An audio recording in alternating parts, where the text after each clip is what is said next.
Salud Mental a Tiempo. Salud Mental a Tiempo. Iniciamos esta sección, este espacio los viernes, y hoy recibo con mucho gusto a un coach de vida, gran amigo y bueno, colega Tomás Espinosa, para hablarnos de este interesante tema del síndrome de la cabaña. Lo hemos escuchado, hay personas que lo desconocen en realidad. ¿Qué es? ¿A qué se refiere? Y qué mejor que tú nos lo platiques, Tomás. Gracias, bienvenido. buenos días, Elsa, gracias. Pues mira, el síndrome de la cabaña realmente reaparece nuevamente en la vida del ser humano por el confinamiento de la pandemia, ya que el síndrome ha sido estudiado hace muchos años. Y bueno, se refiere básicamente a las situaciones, a las características, comportamientos, sintomatología que presenta una persona o un individuo después de estar confinado cierto tiempo. Perfecto. De ahí entonces vienen unas situaciones que el ser humano enfrenta cuando regresa a la vida su normal. entorno exactamente anterior, ¿no? Recordemos que el síndrome, la palabra como tal, es el conjunto de ciertos síntomas, ciertas características o elementos que presenta una o varias enfermedades en conjunto. Pero el síndrome de la cabaña no se llega a determinar ni por médicos ni por psicólogos como un trastorno de la salud o como una enfermedad, sino simplemente como un comportamiento que se da. Exacto, me imagino yo que es una situación psicológica, como mencionabas, pero no está como trastorno o como enfermedad. Y es muy común, bueno, hoy en día en esta pandemia seguramente va a ser muy común, ya se están presentando muchos casos, ¿no, Tomás?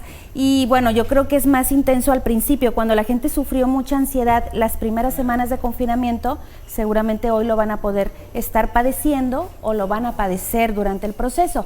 Pero es importante también decir que no nada más en confinamiento, ¿quiénes más lo pueden padecer? No nada más en pandemia, lo pueden padecer, por ejemplo, la gente que trabaja en submarinos, que está meses bajo el mar. Entonces ellos tienen un confinamiento y tienen nuevas formas de conducta, es decir, sus hábitos se transforman y se adecuan a una nueva realidad temporal. Exacto.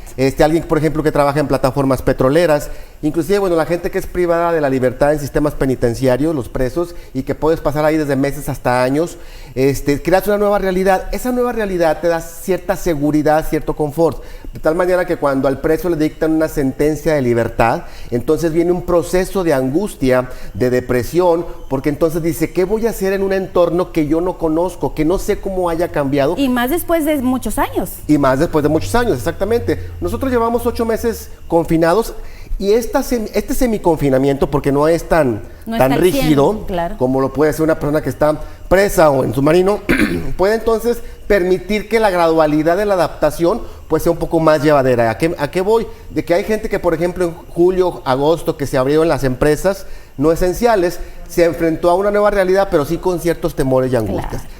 El síndrome de la cabaña lo va a resentir más, mira, los niños, los estudiantes, las amas de casa, que ellos sí han estado confinados ya un poco más de rigor, y entonces, pero déjame decirte algo, las mamás han creado una nueva realidad dentro de sus hogares, y entonces inclusive... Hemos tenido, ¿verdad? Claro, pero mira, yo he escuchado a mamás en consulta que me dicen, le agradezco a esto porque mis niños no se han enfermado. Es decir, que las nuevas condiciones han permitido obviamente que tú encapsules tu hogar y no lleguen los virus de gripa, garganta, etcétera, etcétera. Claro. ¿A qué voy? Que con tu nueva realidad agradeces las formas y costumbres creadas en el hogar. Pero ojo, aquí viene entonces el temor de cuando me desconfinen 100%, ¿qué va a pasar? Y ante la incertidumbre, ante la ignorancia o ante el temor, pues viene obviamente la situación de qué voy a hacer, ¿no? Claro, y yo me imagino también, Tomás, que viene ansiedad, miedo, terror, pánico a volver a salir, y se tiene miedo, no nada más yo me imagino al virus o a contagiarse del virus,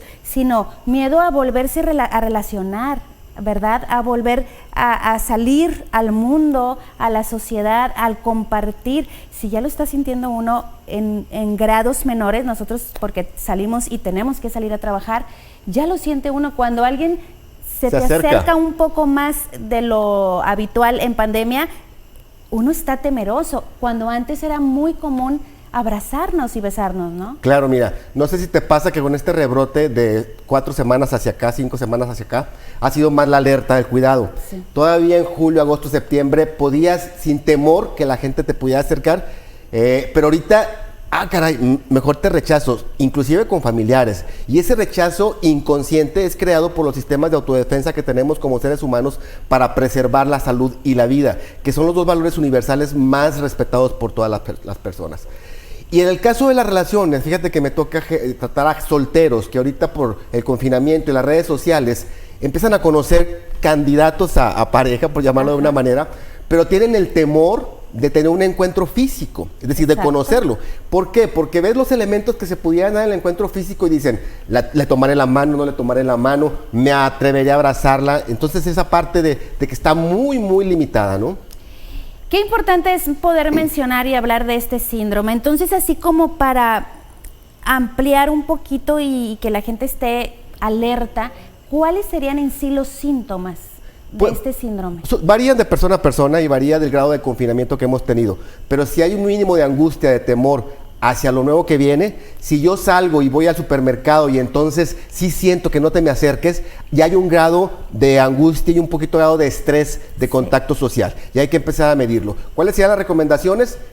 Que gradualmente se vaya dando tu desconfinamiento poco a poco, exactamente, sin temor, es decir, vamos a buscar aquellos mecanismos naturales que me protejan, porque finalmente el virus puede seguir viviendo con nosotros indistintamente de que haya una vacuna. Entonces la cuestión del sistema inmune, la cuestión de la alimentación, del sueño, es decir, lo que tú tienes como persona para defenderte. Y de la prevención, además. Exacto. El prevenir, el cuidarnos, el llevar a cabo todos los protocolos, ¿no?, de seguridad. Porque aún y cuando nos dé las autoridades la noticia de que ya hay vacuna, entonces ya quitas el cubrebocas, este síndrome va a aparecer, va a ser su presencia, precisamente por lo que nos hemos generado de temor. Definitivamente. ¿Y qué hacer si nosotros, por ejemplo, lo vemos, decías tú, que es más común en nuestros niños, en nuestros pequeños, en nuestros adolescentes?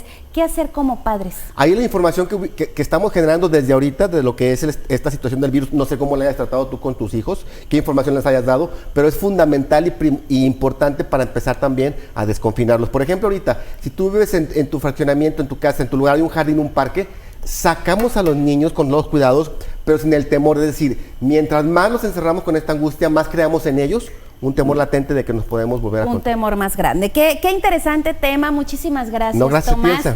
Aquí aparecen los datos en pantalla. ¿Dónde te localizan? En mis redes sociales, Facebook, YouTube, Instagram, Tomás Espinosa con Z. Tomás Espinosa con Z. Muchísimas gracias. Gracias, Interesante tema, nos vemos pronto. Gracias.